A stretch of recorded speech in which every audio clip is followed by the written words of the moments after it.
Hello guys, अस्सलाम वालेकुम, welcome back to my channel. तो गाइज आप लोग कैसे हैं? उम्मीद करती हूँ कि आप लोग बहुत बहुत बहुत अच्छे होंगे और मैं भी बहुत अच्छी हूँ। तो गाइज ये सुबह का टाइम है और मैं छत पे आ गई हूँ। वैसे तो मैं ब्रश अंदर करती हूँ, लेकिन बस ऐसे ही आ गई हूँ क्योंकि रोजा हूँ तो ब्रश तो करना है नहीं, क्योंकि सहरी के टाइम मैंने ब्रश कर लिया था। तो बस ऐसे ही आ गई है हाथ मुँह धुलने के लिए छत पे। और जैसे ही मैंने मुँह हाथ धुल लिया और अंदर जाने के लिए गेट खोलना चाहा ना, तो बग्गू देखिए मुझसे पहले ही आके यहाँ बैठ गया है। देखिए गाइस कैसे अंदर भागा। तो यहाँ से मैं कपड़े उतार लूंगी क्योंकि रात को ही मैंने इसको आयरन करके यहाँ डाल दिया था। और ये देखिए कल इसमें खाना बना हुआ था ना, तो अभी इसमें राख है और अभी कूड़े वाले भी नहीं आए, तो नुसरत साफ कर देगी। और अभी शबी भूखा है तो उसको खाना मैं दे के जाती हूँ। और देखिए जैसे ही मैं बाहर आई ना, तो चीकू आके बैठा हुआ था। कब आए? अभी ये शबी को हम जा रहे खाना डालने, उसको डाल के आते हैं फिर तुम्हें देते हैं, ठीक है? और यहाँ देखिए मैं ऊपर आ गई थी शबी को खाना देने। और अब मैं सोच रही थी कि सारे पौधों को हटा दूं, बस सब्जियां लगाऊंगी जो जरूरत की चीजें होंगी। लेकिन देखिए जैसे ही मौसम चेंज हुआ ना, इनमें फूल आने लगे, पत्तियां आने लगी। अब मेरा मन कर रहा है कि क्या करूं, इसको हटाऊं या रखूं फूल को देखकर। तो यहाँ मैंने शबी को खाना दे दिया है और उसके जो बर्तन गंदे पड़े हुए थे उसको भी मैंने धुल दिया है। शबी को और बिल्लों से अलग ही रखना पड़ता है क्योंकि वो बहुत ज्यादा एग्रेसिव हो जाता है दूसरे बिल्लों को देख के। चलिए अब चलते हैं क्योंकि अभी कंघी करनी है और फिर स्कूल के लिए निकलना है। शबी को मैंने खाना दे दिया है, चलते हैं। नुसरत भी उठ गई है और चीकू को खाना दे रही है। और ये देखिए ये डॉग बोन जो है ये मुझे हलीमा ने दिया था। तो अगर कोई भी डॉग मुझे बाहर मिलेगा तो मैं उसको दे दूंगी ताकि उसका पेट भर जाए।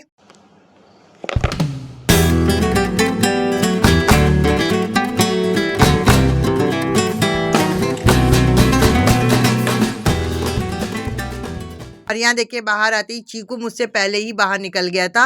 अभी 2 दिन पहले ना एक छोटा पपी इस रोड पे दब के मर गया था और ये मेरे पीछे पीछे आता है, इसीलिए मुझे बहुत ज्यादा डर लगती है। वाले आ गए, मेरे साथ नहीं जाना है। खाओगे? लो, ये भी आया दौड़ के। तुम्हारे लिए नहीं है, तुम्हारे लिए नहीं। और ये हम लोग के कॉलोनी के ठीक सामने रोड है, बस उस साइड मुझे जाना रहता है। मैंने कितनी बार अपने व्लॉग में बताया है। और पता है गाइस पहले ना इस रोड पे बहुत ज्यादा एक्सीडेंट होते थे, तो जब से डिवाइडर लगा है ना तो मुझे बहुत ज्यादा आराम हो गया, क्योंकि मुझे ना क्रॉस करने में बहुत ज्यादा दिक्कत होती थी। मैं बहुत डरती थी क्रॉस करने में। और इस डर की वजह है अम्मी की एक लाइन। अम्मी कहती थी जब भी कोई गाड़ी आए ना तो उसको हाथ दिखा के क्रॉस कर लिया करो, लेकिन मैंने जब हाथ दिखाया ना तो गाड़ी वाला गाड़ी नहीं रोका। और यकीन मानिए गाइस उस दिन अगर मैं क्रॉस ना करती तो उस दिन मेरी चटनी बन गई होती। इसलिए जब भी मैं क्रॉस करती थी तो मुझे बहुत ज्यादा डर लगता था, और डिवाइडर बनने से मेरा ये डर एकदम खत्म हो गया है। ये देखिए इंजीर का पेड़। और नुसरत बताती है कि ये इंजीर का पेड़ है, लेकिन मुझे नहीं पता है। आप लोग बताइएगा कमेंट में कि ये इंजीर का पेड़ है कि नहीं है। तो गाइस मेरा स्कूल आ गया, वापसी मिलते हैं थोड़ी देर बाद। और यहाँ देखिए मैं अपने स्कूल में आ गई हूँ और मेरे स्कूल के ठीक पीछे ना एक बहुत बड़ा कदम का पेड़ है। उसकी ना पत्तियां जो है वो सूख सूख के गिर रही थी, तो मैंने उठा लिया। जैसे वो मोहब्बतें पिक्चर में नहीं पत्तियां गिरती थी, बिल्कुल वैसे टाइप का, बहुत अच्छा लग रहा था। तो मैंने उठा के ले लिया ना, तो बच्चे कह रहे हैं मैम इसको कलर करते हैं। तो मैंने कहा कि नहीं नहीं, कलर के बिना ही इतना प्यारा लग रहा है। और यहाँ देखिए मेरे स्कूल के बच्चों ने कितनी प्यारी पतंग बनाई है। देखिए गाइस ये मेरे स्कूल के बच्चों ने बनाया है। तुबापी बनाई है आपकी? उड़ी उड़ी जाए, उड़ी उड़ी जाए, दिल की पतंग देखो उड़ी उड़ी जाए। बचपन में हम लोग भी बहुत ज्यादा बनाए करते थे न्यूज़पेपर की, और वो जो शॉपर होती है ना उसमें धागे बांध के और दौड़ते थे और वो पीछे पीछे उड़ता था, तो इस तरह से हम लोग पतंग उड़ाते थे। और यहाँ बच्चे मुझे लाके ना ये कलर दे रहे थे कि मैम इस कलर से ना उस पत्ते को कलर कर दीजिए, बहुत ही प्यारा लगेगा। लेकिन मैंने कहा नहीं, कलर को बर्बाद नहीं करो, अपने अपने कलर अपने पास रखो आप लोग। मैट मैट चल रहा है गाइस, देखिए आपको दिख रहा है कि नहीं कलर? मेरा वाइट भी मैट कलर ये रहा लीजिए। इसके बाद मैं आ गई थी घर। और गाइस जैसे जैसे गर्मियां आ रही है ना, एकदम गर्मी भी मेरे यहाँ बढ़ती जा रही है, क्योंकि ऊपर का घर है ना, तो हम लोग का घर ना जैसे जाड़े में गर्म रहता है वैसी गर्मी में भी बहुत ज्यादा गर्म रहता है। तो आज बहुत अच्छी हवा चल रही थी तो मैं गली में आके बैठ गई। और चूल्हा भी जला रहे हैं ना हम लोग, तो क्या हो रहा है कि उसके धुएं इकट्ठा ना हो घर में, तो इसलिए भी मैं खोल दे रही हूँ, खोल के बैठी हूँ। लेकिन खोल रही हूँ तो क्या हो रहा है ना कि बग्गी बार बार अंदर आ रहा है और बहुत परेशान कर रहा है, उसको बार बार निकालना पड़ रहा है। तो इस वजह से भी मैं आके बैठी हूँ, दोनों ही रीजन है। हवा भी बहुत अच्छी लग रही है और बग्गी भी अंदर ना जाए। और यहाँ आयजा जब मेरा कहना नहीं सुनती ना, तो मैं उसको मंजुलिका बन के डराती। कैसे मंजुलिका बनती है? मंजुलिका मंजुलिका मंजोलिका, प्यारी सी मंजोलिका। और गाइस आप लोगों को वो चंद्रकांता का क्रूर सिंह याद है? देखिए मेरा बग्गू ऐसे नहीं लग रहा है, पूरा प्लानिंग करके बैठा है अंदर जाने के लिए, और मैं भी यहाँ बैठी हूँ कि तुमको आज जाने नहीं दूंगी। रास्ता ढूंढ रहा है, कभी दाएं कभी बाएं, कभी ऊपर कभी नीचे। तो हम लोग यहाँ बैठे कि आज तुमको जाने नहीं देंगे, लेकिन ये भी पूरा एड़ी चोटी का जोर लगाया कि अंदर जाके रहेंगे। बाबू पीटेंगे। नहीं नहीं, आना नहीं है, आना नहीं है। बागी छलांग लगा रहा है। हाँ, भाग भाग। साइड से जा रहा है, साइड से जाना है इसको। फोटो लो, फोटो लो, एक फोटो मेरे साथ, एक फोटो। गाइस देखिए इसको, जूम जूम करो, इसका फेस दिखाओ। अंदर क्या है, हमें बताओ अंदर क्या है, क्यों अंदर जाना चाहते हो? दांत दिखे गाइस, दांत दिखे, पूरा जोर अंदर जाने के लिए। इतना जोर से हम पकड़े थे, लेकिन एक भी नेल नहीं निकाला। नहीं बाबू, जाओ चलो। गुस्सा आ रहा है गाइस, गुस्सा आ रहा है, जाओ। और गाइज अभी तक मुझे रोज़ा बिल्कुल पता नहीं चल रहा था, लेकिन आज ये मुझे इतना थका दिया ना कि मुझे रोज़ा पता चल रहा है। और पता है गाइज, बग्गू की आंखें ना अंधेरे में चमकती, तो बहुत से लोग ना उसको देख के डरते, कहते हैं हटिए आपको कैसे अच्छा लगता है। लेकिन वो कहावत है ना कि दिल आ जाए चुड़ैल पे तो परी क्या चीज़ है, बस वही हाल है। मुझे वो बहुत अच्छा लगता है। हम लोग आजकल मिट्टी के चूल्हे पे ही खाना बना रहे हैं, तो चूल्हा जलने से पहले ही जितने सारे काम रहते हैं हम लोग कट करके रख लेते हैं। आज अफ्तार ना नुज़रत बना रही है और बाकी सारा चीज करके रख दिए, बस उठाओ और छानो, ये वाला काम है। ये बड़े का पेस्ट तैयार कर लिए, ये बैगन के पकोड़े बनाने के लिए, ये प्याज के पकोड़े, और ये टिक्की बनाने के लिए आलू बॉईल हो गया है। तुम क्या कर रही हो किचन में, बोलो, बताओ। तो नुज़रत कह रही थी ना कि आज मैं ब्रेड पकोड़ा बना दूंगी, लेकिन मेरा बिल्कुल भी मन नहीं था ब्रेड पकोड़ा खाने का। मैंने कहा नहीं नहीं, ब्रेड पकोड़ा नहीं बनेगा, कटलेट बनेगा। नुज़रत बोली थी कि कटलेट मैं नहीं बनाऊंगी, अगर तुम्हें बनाना है तो आके आलू का तड़का उड़का लगा देना, सब कर देना, मैं बना दूंगी। तो मैंने कहा कर लो, उसके बाद बताते क्या करना है। क्या ये कह रही कि हमको दिखाइए, देख रहे हैं यहाँ ये सो रही हैं, और ये आपको 24 घंटा यही मिलेगी। ए लड़की, ए इतने बड़े बड़े चश्मे लग गए, आप क्या चाह रही हो? दूरबीन में जो लेंस होता है वो लग जाए, अब यही जा रही हो? हम जहाँ जहाँ जा रहे हैं ये मेरे पीछे पीछे आ रही है। मैं जहाँ जहाँ जाऊंगी तुम्हारे पीछे आऊंगी। Oh my God! Wow! हम मार्केट जा रहे थे। अच्छा, हाँ हाँ हम मार्केट जा रहे थे, आइजा हम लोग जा रहे हैं मार्केट। जहाँ मैं चली जाती हूँ वहीं चले आते हो। और अलिशबा ना उल्टे सीधे गाने गाती है, जैसा वो गलत गाती वैसे ही मैं भी गाती हूँ, मुझे भी इतना गाना पता नहीं रहता है। और यहाँ देखिए आयजा ने ना पानी गिरा दिया है, तो वही मैं लेके जा रही हूँ, उसको कपड़े से पोंछ दूंगी। तो गाइस इनका ना यहाँ पे खाना खत्म हो गया था, तो नुज़रत वही डाल रही थी। इतना ज्यादा ये सब शोर मचा रही है, अल्लाह जाने पता नहीं क्या बात है, किससे लड़ाई हो रही, किसका मसला है, कुछ समझ ही में नहीं आ रहा है। तीनों सेम की सेम लगती है, समझ ही में नहीं आता है कौन इसमें चिड्डा है कौन इसमें चिड़िया है। जब ठंड थी ना, तो इन लोगों को ठंड से बचाने के लिए नुज़रत ने क्या किया था कि मटकी में नीचे रुई रख के हैंकी रख दी थी कि इन लोगों को ठंडा ना लगे। क्या हो रहा है कि गर्मी बढ़ रही है, तो ये सब क्या किए है ना, पूरा रुई निकाल निकाल के बाहर फेंक दिए, और हैंकी भी निकालने की बहुत कोशिश की है, लेकिन बेचारे सब निकाल नहीं पाए, तो मैंने खुद ही निकाला। तो अफ्तार की तैयारी तो नुज़रत कर रही है और खाना मुझे बनाना है, तो मैं आ गई थी फ्रीज से चिकन निकालने। तो ये देखिए मेरे ना जो फ्रीजर है उसमें ऐसे बर्फ जम जा रही है, जो बर्फ है ना वो बाहर तक आ जा रही है, कोई सामान रख दो तो वो पूरा बर्फ में जम जा रहा है, और जब जरूरत हो रही तो जरूरत के वक्त निकल नहीं पा रहा है, तो बड़ी दिक्कत हो रही है। मैं फ्रीज को डिफ्रोज कर रही हूँ, उसके बाद भी जम रहा है, पता नहीं किस वजह से हो रहा है, अब किसी को बुला के दिखाना पड़ेगा। तो यहाँ नुज़रत ना कटलेट के लिए आलू तैयार कर रही थी, तो इसके लिए उसने सबसे पहले एक पैन चढ़ाया, पैन में डाला तेल, उसके बाद पचफोरन, उसके बाद हल्दी पाउडर, और एक ग्रीन हरी चटनी का पेस्ट मैंने बनाया हुआ था, तो उसमें था हरी मिर्ची, हरा धनिया, जीरा, अदरक, लहसुन, नमक, बस। इसके बाद उबले हुए आलू मैंने डाल दिया है, और ये जो है हमारा कटलेट का बैटर बन के तैयार हो गया है।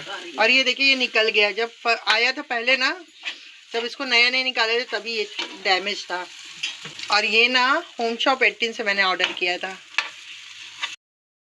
और यहाँ नुज़त इसका मसाला भून रही थी ना, तो उसका जो तीखापन है वो हम लोगों को लग रहा था और सबको छींक आने लगी थी, तो सब भाग रहा था। तो गाइस सारी चीज की तैयारी हो गई है और अब नुज़त बैठ गई है चूल्हा जलाने के लिए। और अभी जितने दिन भी खाना बना है ना, तो चूल्हा मैंने नहीं जलाया, नुज़त ही जलाती है। तो यहाँ नुज़त जला देगी और जो आज बनने वाली है इफ्तार वो बन जाएगी। फिर उसके बाद देखेंगे तो खाना इसी पे बन जाएगा, नहीं तो फिर चूल्हे पे देखेंगे। और गाइस देखिए यहाँ मैंने कैमरा सेट किया हुआ है ना, तो आयजा देखिएगा कैसे आएगी। जहाँ कैमरा रहता है ना उसके आसपास आने लगती है, को भी लगता है कि हाँ सामने से कोई है जो हम लोगों की बातें सुन रहा है, तो बार बार अपने भी आके वहाँ खड़ी हो जाती है बातें करने के लिए। कुछ लोग कैमरा शाई होते हैं, लेकिन इसको कैमरे पे ही आना है। ये खास तौर से सामने आके बात करती है आप लोगों से। आप लोगों को तो पता ही है, ये मैं काफी टाइम से कह रही थी अम्मी से कि चूल्हा बना दीजिए, चूल्हा बना दीजिए। तो जब अब चूल्हा बन गया है तो इसका इस्तेमाल करें, तो चलो इसी बहाने इस्तेमाल भी हो रहा है और हम लोग ना बहुत इंजॉय करके खाना बना रहे हैं और टाइम से बन भी जाता है खाना। गाइस हम लोगों को ना चूल्हे पे खाना बना के ना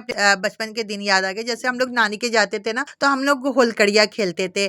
कोई अपने घर से चावल लाया, कोई अपने घर से कुछ लाया, तो ऐसे करके हम लोग इकट्ठा करके और खाना बनाते थे और बहुत मजा आता था। तो वही दिन मुझे याद आ गया। लेकिन ये भी सही बात है कि जिन्होंने कभी चूल्हा जलाया ही नहीं और जिनके पास हर चीज है नहीं, तो उनके लिए बहुत दिक्कत भी हो रही है। तो मैं तो यही कहूंगी कि जल्द से जल्द सिलेंडर मिले और सबकी प्रॉब्लम खत्म हो जाए। ये अभी हम लोग इंजॉय कर करके बना रहे हैं, लेकिन कितने दिन मेरे घर की भी जब लकड़ियां खत्म हो जाएगी तो हम लोगों को भी दिक्कत होगी और कितने टाइम तक बनाएंगे। तो मैं तो यही कहूंगी कि मिलने लगे। और हम लोगों का नंबर वैसे लगा हुआ है 23 तारीख तक, और उसके बाद देखते हैं अगर 1 हफ्ता या 2-4 दिन और लगता है तो लगेगा, नहीं तो बस यही हम लोग की बुकिंग का यही डेट है। और यहाँ देखिए मैं बना रही हूँ ब्रेड कटलेट। इसको ना मैंने जो आलू तैयार किया हुआ था वो, और ब्रेड जो थी उसका चारों कोना मैंने कट करके निकाल दिया है। फिर उसको हल्के से पानी में भी आप डिप कर सकते हो या तो दूध में भी कर सकते हो। तो यहाँ मैंने पानी लिया और हल्का हल्का चीटा मार के उसको सॉफ्ट कर लिया है, और जो आलू का बैटर बनाया था ना वो उसमें लगा के और बस रोल कर लेंगे। उसके बाद मैंने मैदे का एक घोल तैयार किया है नमक डाल के, बस उसमें डीप करेंगे और फिर फ्राई कर देंगे। आप चाहे तो ब्रेड क्रम्स भी यूज कर सकते हैं, मैंने नहीं किया है, मेरे पास था नहीं। और जो ब्रेड है वो उसका कोना मैंने अभी काटा है, तो उसको थोड़ा सा ड्राई होना पड़ता है, तो वो है नहीं, तो कोई बात नहीं। वैसे भी आप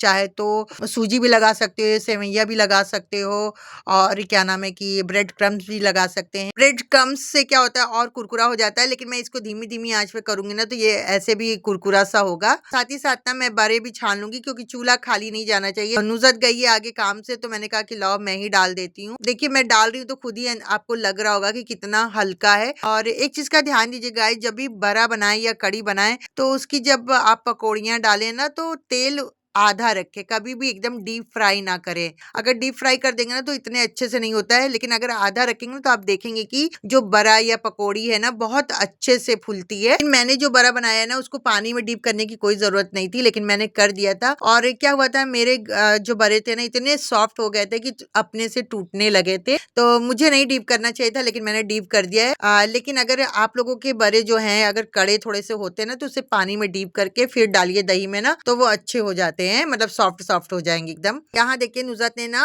जो दही बड़े की दही है उसको पहले से ही मसाला वसाला डाल के तैयार किया है, और इस दही में मैं इस बड़े को डालूंगी। इसकी रेसिपी मैंने बहुत बार अपने व्लॉग में डाली है। जब मैं बिरयानी जब मैं बनाती हूँ तो रायता जो बनाती हूँ वैसे ही बिल्कुल बनाती हूँ। तड़का लगा के भी बना सकते हैं आप, और ऐसे भी मसाला डाल के कर सकते हैं। मैं तड़का वाला मुझे पसंद नहीं आता, पता नहीं क्यों।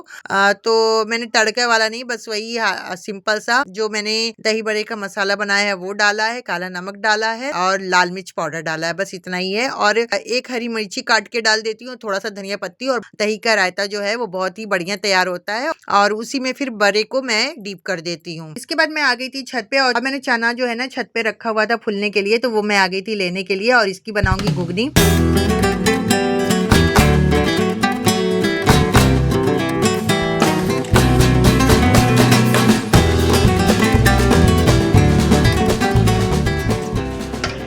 चावल हो गया हमारा, आज गैस पे ही बनाया है। बाद में दूध चढ़ा हुआ है और दही बड़े बन गए हैं।